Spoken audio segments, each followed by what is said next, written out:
Got a few things to add to the post and beam here. I'm going to put the concrete slab on the bottom. I'm going to do that with a region. I'm going to go up here, use a rectangle, and here's the region fill type. I can go and drop that down, and I'm just going to use the diagonal up. Now I should have had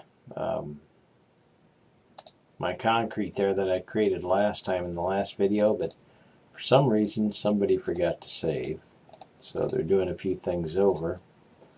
So when I hit the check mark on this, that comes in as the region diagonal up. I'm going to edit type. This is what I did in the last video. I'm going to duplicate it and call it cement, or I could have called it concrete. The fill pattern is these diagonal lines. I'm going to change it to concrete. And so now we have a concrete pattern down here. This is the 4-inch concrete floor. We're going to put a fill on each of these. So do a region, I'm going to do a rectangle, and I'm going to go right in here, and it should be 4 inches, 4 inches, and that's going to be, again, edit type.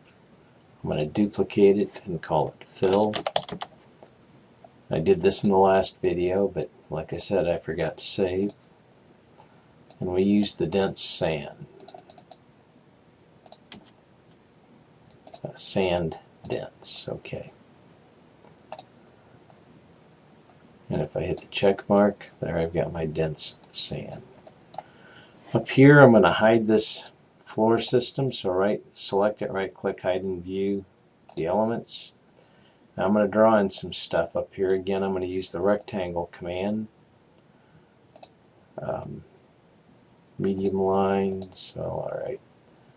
And right up here, this, and if I zoom in on this, I can get an even finer measurement, but there's 3/4 of an inch. That's my 3/4 of an inch tongue and groove OSB. I could put a wood hatch pattern in there, but I'm not going to do that. And here, this is going to come down. Let's see, I want to get that to 9 1/4 if I can. 8. Here's 9 1/4.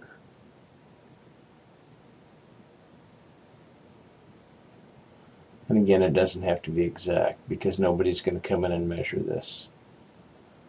There's 8.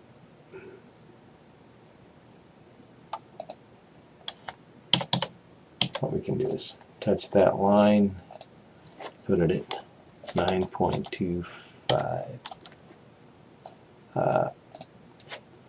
9.25 inches would work better. Got it way there. 9.2.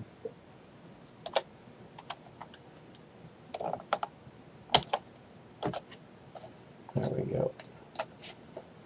Now right above this there has to be a 2x6, so detail line, and again this is something I kind of move around once we get them finished up here, but that's going to be, if you touch this, we can make that at 5.5 inches, and I'm going to need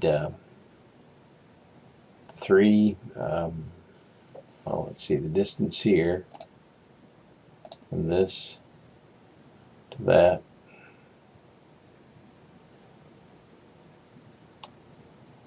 is,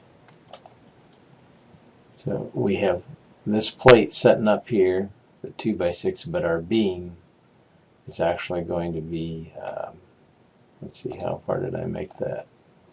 It should be 1.5 inches. I may have to make that beam a little bit longer here. We're going to have annotate detail line. I'm just going to make This guy here should be 9 1/4 inches tall. If I go and touch it, it should be 1.5 inches. 1.5 inches. I do that a lot for some reason. I'm going to move it. So if I grab that, I can move it from its midpoint to this midpoint. Now I'm going to copy it. I'm going to copy it from this endpoint, that endpoint, and then I'm going to take this line and this line, whoops, with the control key, copy those from here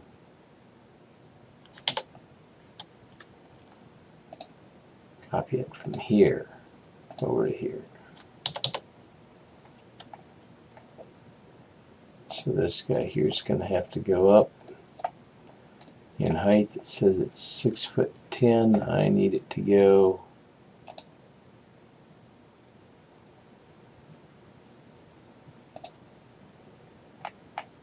about 3 more inches. 6 foot.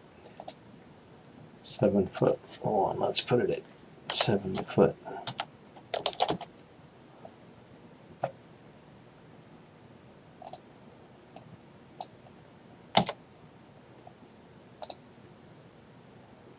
So 2.5. There we go. I'm going to grab all of these now and move them from the midpoint just over a little bit. So these are 2x10s. They're 9 1/4 inches tall. This is a 2x6. It's the beam plate, the beam and the plate that holds up the floor system. Those do get lines drawn across them. I'm going to use thin lines. I'm going to go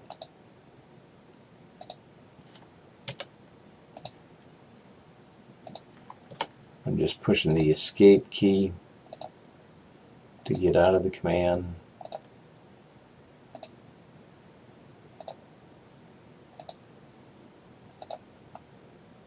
When we're done with it.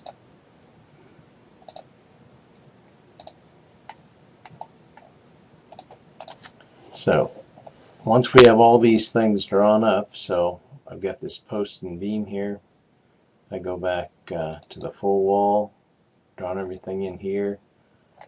You know, I have to put all the rebar in on everything. You're going to annotate these. And so what I'm going to do is I'm going to send you this Word file that has the post and footing, and here is your 30x30 pad with your number 4 rebar each way, your 4-inch sand bed, concrete slab, your post, your support beam, your 2x6 beam plate, and up here at the top it says tongue and groove OSB subfloor. Excuse me. Probably should have 2 more labels on here. Should have a leader pointing at the floor joist here that says it's a 2x10 floor joist. And we should have one pointing in at this beam that says that it's 3 2x10s nailed and glued.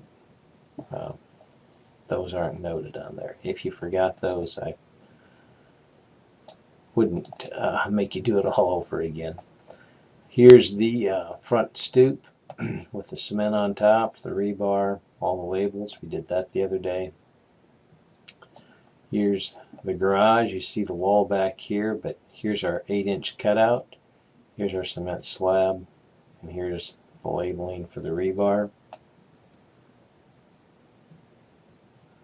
And then here's a lot of labeling that goes on here. There is one item missing from this roof here that I'm going to go and put in here in a minute that I would like you to add. But these are in a Word file. You can print these off, then go through and label your drawings. So I'm not going to go through and type all those in. But note how left justified and right justified text where the arrows are at. If the text is on this side and it's more than one line, it's at the center of the top line. If the text is over on this side and the leader's coming in from the end of the text string, then the leader points to the middle of the bottom row. That's part of the ANSI standards. That's the way things are supposed to be done. I'm trying to keep these as organized as possible, pointing at stuff, not having things cross things, and keeping these as short and concise as I can, but still far enough away that they point at stuff. I think this here, this is actually pointing at the beam right here. That says 3 2x10 joists nailed and glued. You don't have to do this 4-inch cutout for the beam if you don't want to. There is supposed to be one on there, but we didn't draw that in. So I'm going to go back and show you on this how I want you to tag this. If you go to Annotate, there's this spot slope command here. Instead of using an arrow, a triangle works well. And I usually set this to, I think instead of 1/16, we set it to, let's try it at 1/4. And you come in and you touch, let me try and zoom in here, touch this, and it goes to the top side. The quarter works well.